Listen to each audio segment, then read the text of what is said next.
Kita nak pergi ke Taman Jepun ni. Taman Jepun yang mana? Taman Jepun T dah tu. Ni pergi sana. Taman Jepun kan? Boleh. Kita nak pergi mana?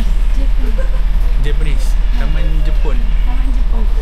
Ada pakai kimono. Ya. Oh, nak pakai? Serius ke? Ada. Boleh pakai kimono. Kat mana? Tak, boleh jadi Jepun. Boleh. Hai. So, kita dah sampai. So, kita kena mendaki. Agak tinggi sebenarnya. Tak penat kan? Tahan nafas. Uish, mengah. Kau boleh nampak tu kat depan tu. Kita punya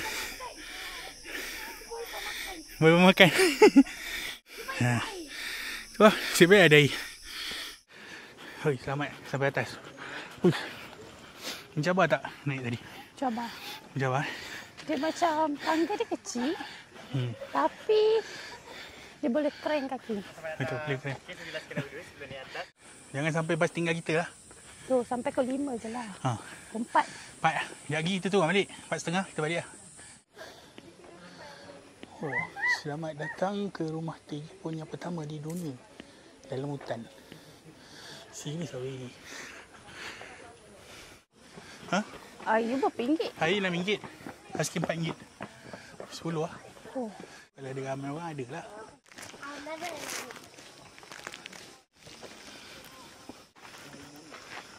Die Deutsche getroffen haben.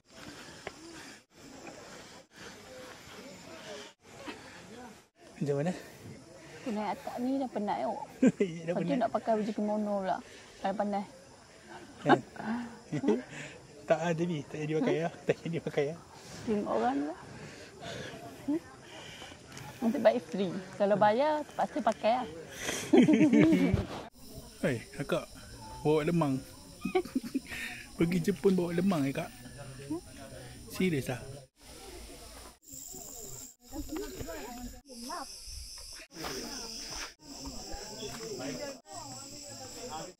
Mai. Sakit paru-paru tak? Kalau sakit jantung tak boleh join lah. Tak boleh lah. Nak naik tangga.